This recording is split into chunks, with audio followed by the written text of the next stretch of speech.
Hello students, आज इस video में हम क्लास 6 टेस्ट पेपर 14 को सॉल्व करेंगे। बच्चों, जो टेस्ट पेपर 14 में क्वेश्चंस हैं वो चैप्टर 11 से लेकर हैं, 11 से 14 तक हैं। ठीक है, तो जो पार्ट ए है, question 1, how many lines can be drawn to pass through. अब बच्चों, हमने ये जो फर्स्ट है उसमें दिया अ गिवन पॉइंट। ठीक है, फर्स्ट क्या दिया गया, अ गिवन पॉइंट। इसका मतलब है, लेकिन पार्ट ए क्वेश्चन 1। ठीक है, गिवन पॉइंट मतलब दिस वन। ठीक है, अब ये पॉइंट, इसमें से कितनी लाइंस ड्रॉ कर सकते हो? ये देखो, ये करते जा रहे हो मैं।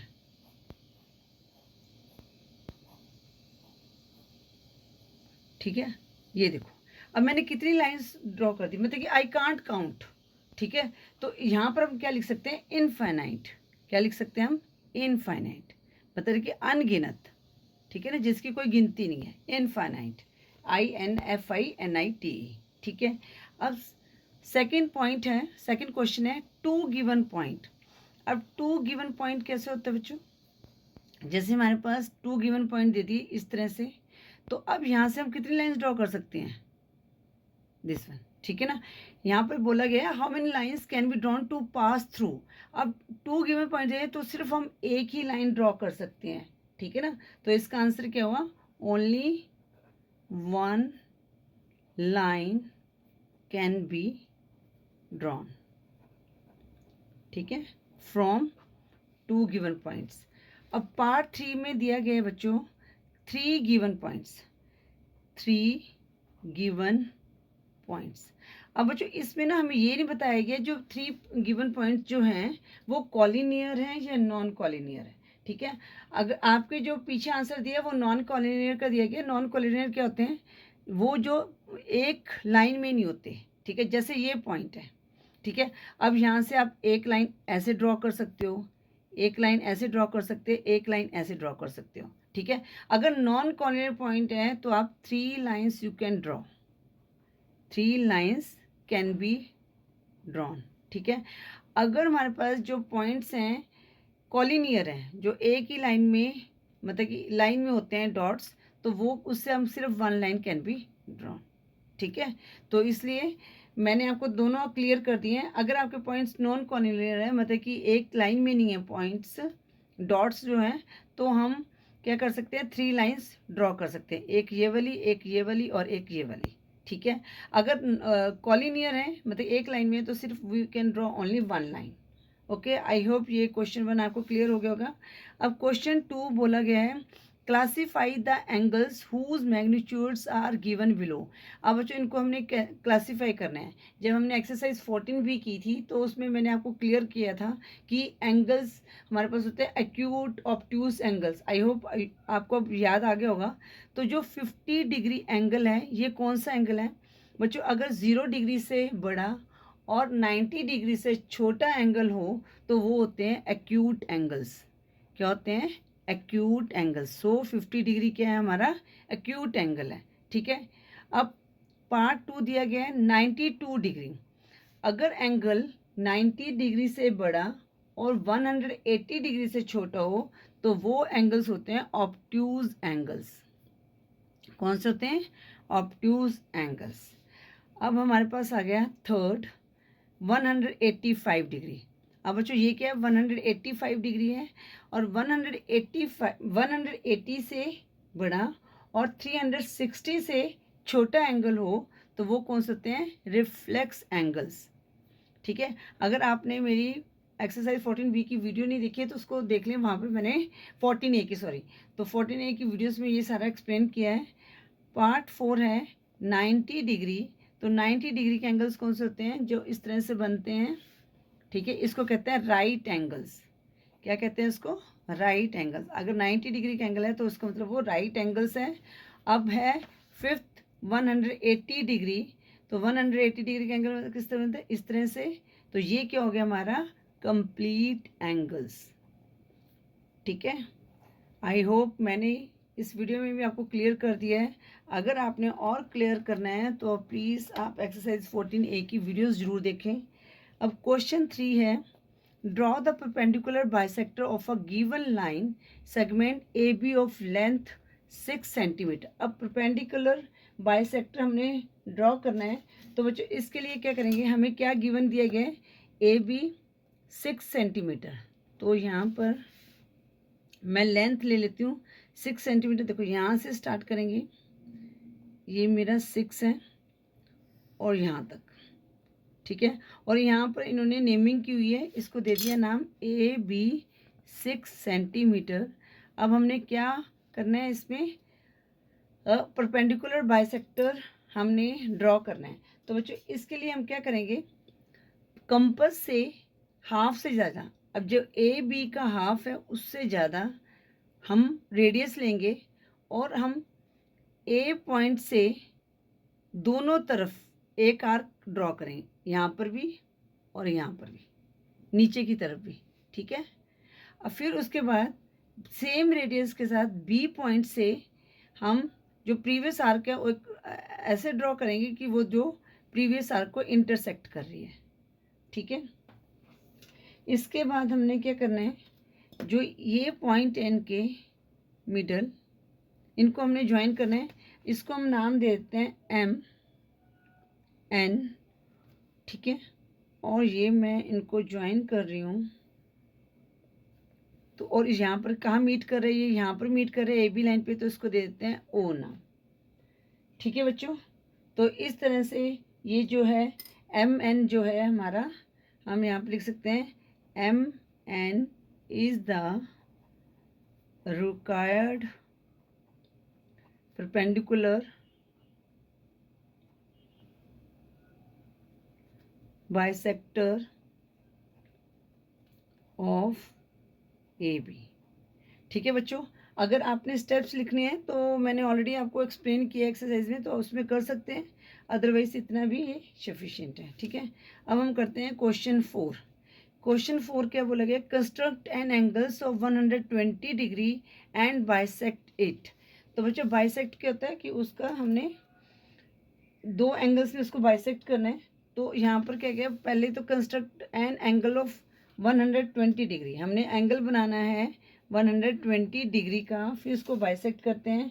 तो एंगल किस तरह से बनाते हैं, तो हमने कोई भी अपनी लाइन ड्रॉ कर देनी है, जैसे मैं ये लाइन ड्रॉ कर रही हूँ, ठीक है। कोई भी इसको नाम देता हूँ, हमें कुछ नहीं दिया गया यहाँ पर, तो इसको मैं नाम दे देती हूँ बी सी। अब 120 डिग्री के लिए क्या करते हैं, हमने कोई रेडियस लेना है, सुटेबल रेडियस जो आपके लिए कंफर्टेबल हो।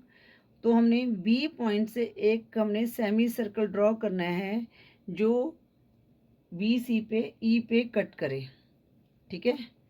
अब हमने क्या करना है, एक आर्क ई से लगाना है, ठीक है।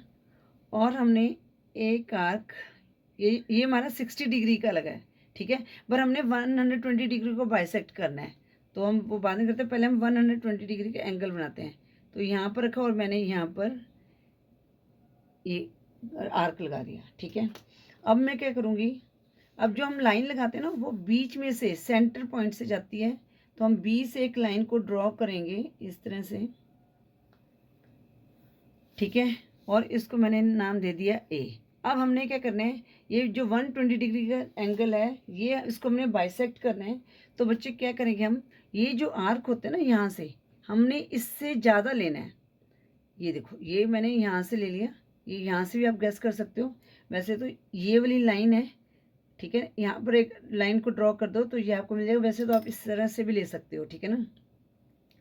तो हमने क्या करना है, एक आर्क को यहाँ से लगाना है ई पॉइंट से, और दूसरे आर्क को हमने जहाँ से ये हमारा 120 डिग्री का बना है तो वहाँ से लगाएंगे, ठीक है। अब हमने क्या करना है, बीच में से एक लाइन को ड्रॉ कर देना है। अब बच्चों देखो यहाँ से ये बीच में बिल्कुल सेम आ रहा है, तो ये हमारा क्या था, 60 डिग्री का आर्क लगाते थे। अब हम इसको ज्वाइन कर देंगे, ठीक है। और यहाँ पर क्या लिखेंगे, डी लिख देंगे। तो यहाँ पर ये हमारा हो गया बी डी, ठीक है। यहाँ पर लिखते हैं B D is the bisector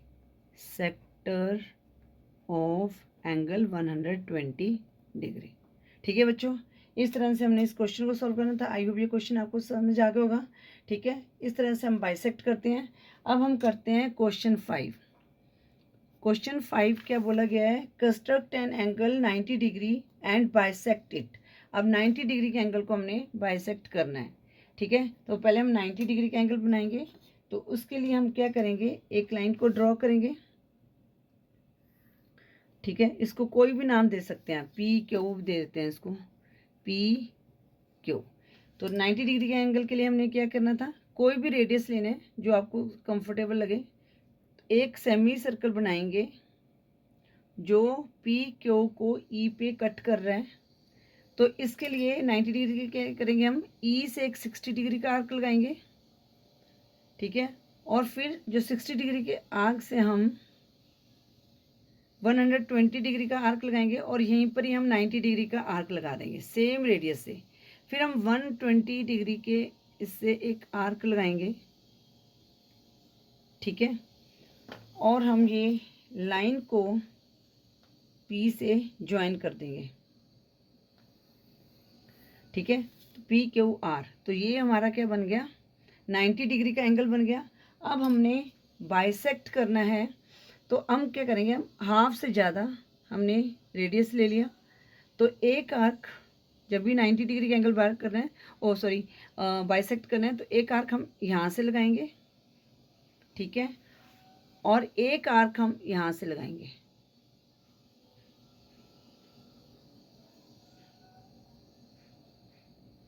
ठीक है, अब हम क्या करेंगे, सेंटर पॉइंट से पी से ज्वाइन कर देंगे। ये मैंने ज्वाइन कर दिया, तो इसको नाम देते हैं पी क्यू आर एस दे देते हैं। तो पी एस हमारा क्या हो गया, is the bisector of P S is the bisector of angle 90 degree. ठीक है बच्चों, और बाइसेक्ट का मतलब होता है दोनों के हाफ हाफ करना। अब यहाँ पर क्या 90 का हाफ क्या होता है 45। तो ये देखो इसका, ये मैं एक मिनट इसको, ये हमने सेट कर देना है। ये देखिए, ये देखिए 90 डिग्री, और ये हमारा क्या बन रहा है 45 डिग्री, और ये भी 45 डिग्री है, ये भी 45 डिग्री है। इस तरह 120 का हाफ क्या होता है 60 डिग्री। तो हमारे पास ये भी मैं चेक करवा देती हूँ। ये देखिए,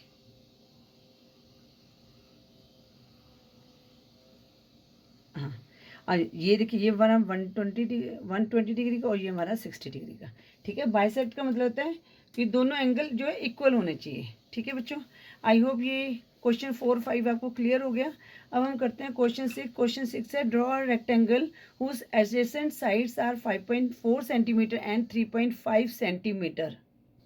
बच्चों क्वेश्चन 6 है, हमने एक रेक्टेंगल को ड्रॉ करना है। तो रेक्टेंगल किस तरह, इस तरह से होता है रेक्टेंगल।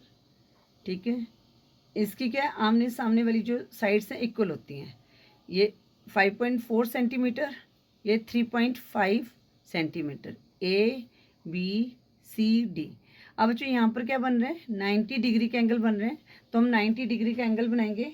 तो इसके लिए हम क्या करेंगे, पहले हम ए बी लेंगे 5.4 सेंटीमीटर, 5.4 सेंटीमीटर। तो कहाँ पर आया हमारा, ये देखिए यहाँ पर आएगा, यहाँ से ये आ गया हमारा 5.4 centimetre, A B 5.4 centimetre.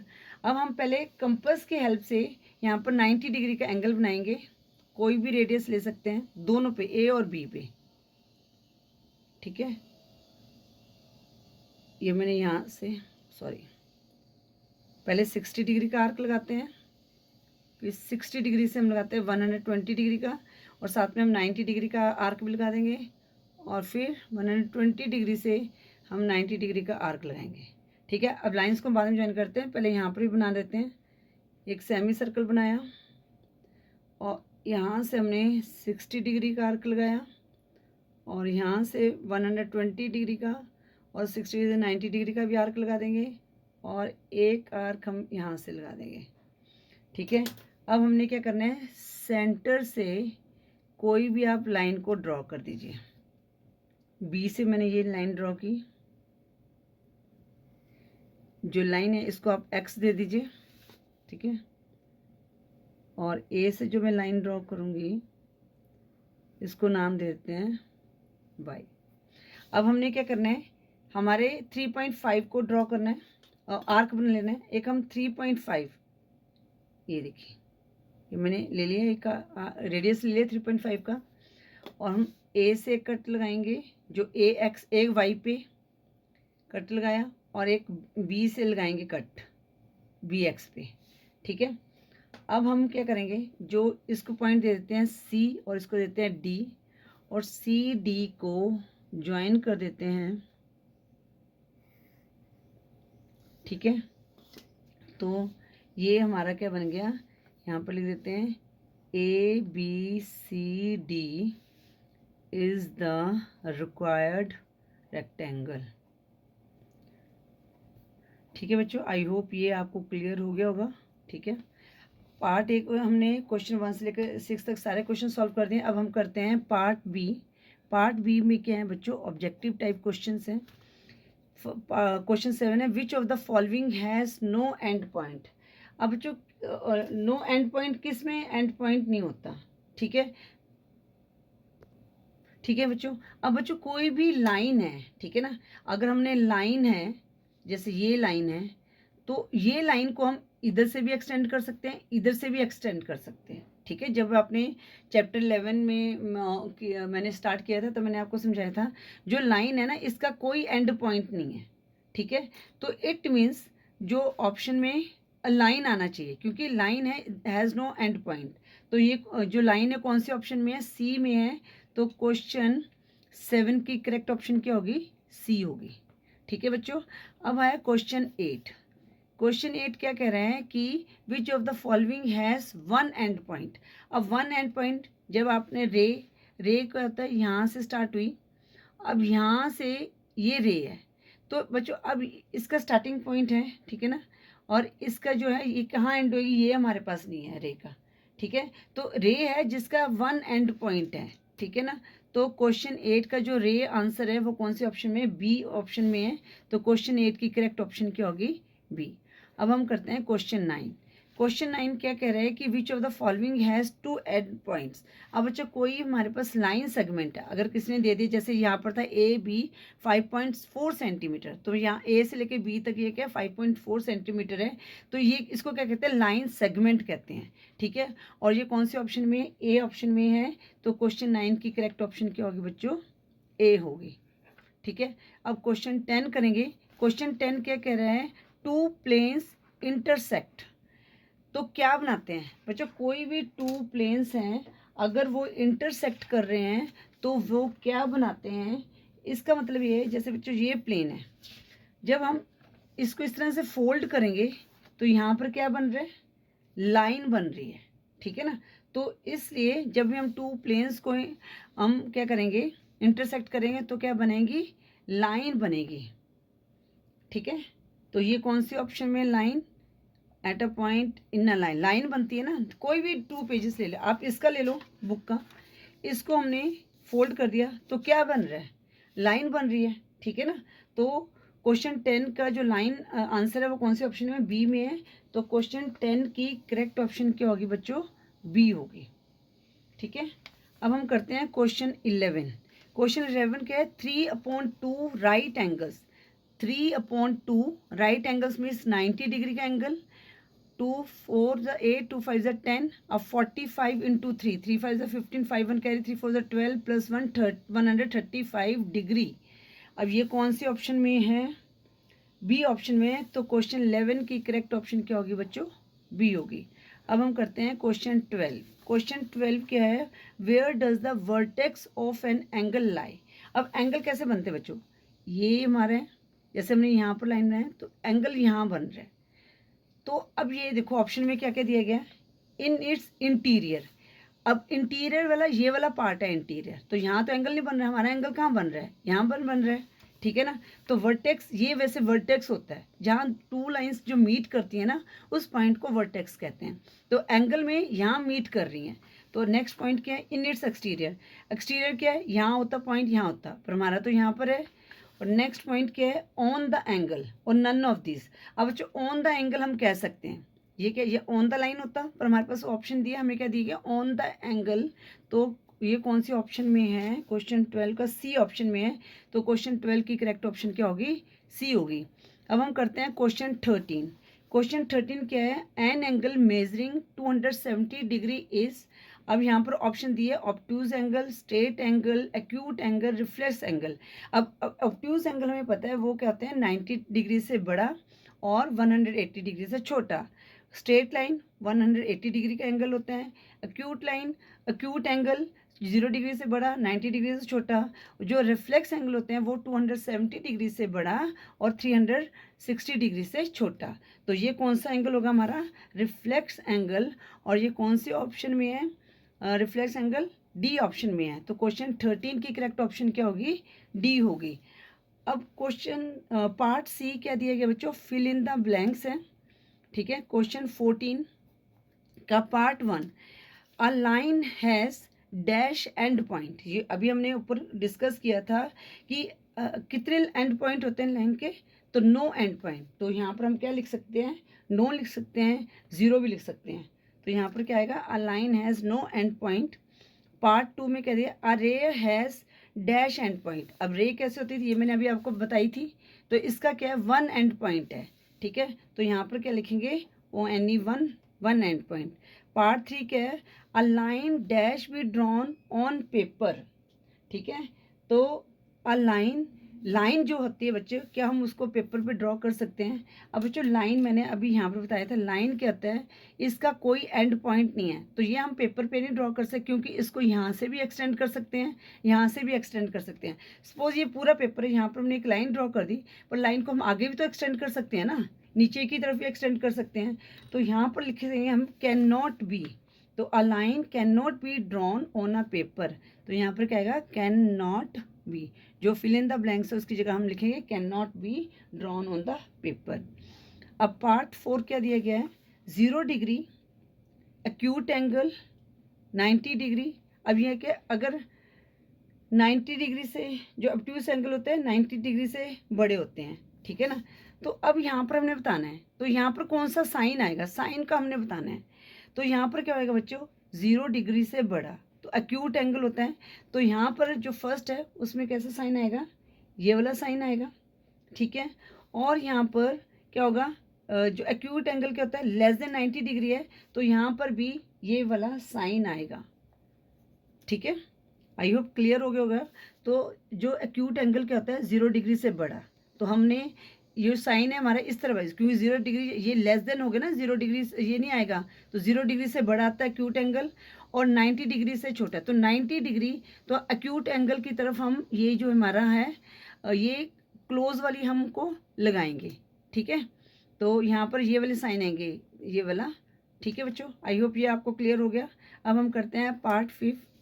The standard unit of measuring an angle is, वो क्या बच्चों, डिग्री। कोई भी हम एंगल है, जैसे यहाँ पर हमने क्या लिखा था, 135 डिग्री। तो इसका एंगल क्या हुआ, डिग्री, जिसको हम ऐसे लिखते हैं, ठीक है, डिग्री। तो एंगल की स्टैंडर्ड यूनिट क्या है, डिग्री है। अब हम करते हैं क्वेश्चन 15, ट्रू और फॉल्स हैं। 15 का पार्ट 1 क्या है, if two line segment do not intersect they are parallel. अब जो इस क्वेश्चन का मतलब क्या हुआ, कहता है कि अगर if two lines do not intersect they are parallel. अब कोई भी लाइन है, जैसे ये लाइन इधर है, ये लाइन इधर है, तो ये लाइन इधर से जा रही है और ये लाइन इधर को जा रही है, तो ये पैरेलल हो सकती है, इंटरसेक्ट नहीं कर रही। क्योंकि पैरेलल का क्या हमने बताया था पैरेलल वाले चैप्टर में, ये टू लाइंस तभी जो है एक दूसरे के पैरेलल चलती हैं और सेम डिस्टेंस पे चलती हैं। पर यहाँ पर ये कहते हैं टू लाइन जो है इंटरसेक्ट नहीं कर रही, तो ये पैरेलल है नहीं, ये can not B parallel, they may be और मे नॉट बी, ठीक है। तो ये स्टेटमेंट हमारी क्या होगी, फॉल्स होगी, क्योंकि पैरेलल का एक और था, ये सेम डिस्टेंस पे मूव करनी चाहिए। Part 2, if two rays do not intersect they are parallel. अब बच्चों एक रेस यहाँ से चल रही है, एक रे इधर को चल रही है और एक रे इधर को चल रही है, तो ये इंटरसेक्ट नहीं कर रही है आपस में, तो ये क्या पैरेलल है, नो, फॉल्स। ये भी हमारी पैरेलल नहीं है। पार्ट 3 के आगे बोला गया if two line do not meet even when produce they are called parallel lines. अब कहते हैं टू लाइन्स है इस तरह से, ये इनको जब प्रोड्यूस करते हैं तो ये मीट नहीं कर रही, ठीक है ना, इनको आगे करते हैं तो सेम डिस्टेंस पे चल रही है, तो ये स्टेटमेंट हमारी क्या है, ट्रू है, ठीक है ना। क्लियर हो गया आपको।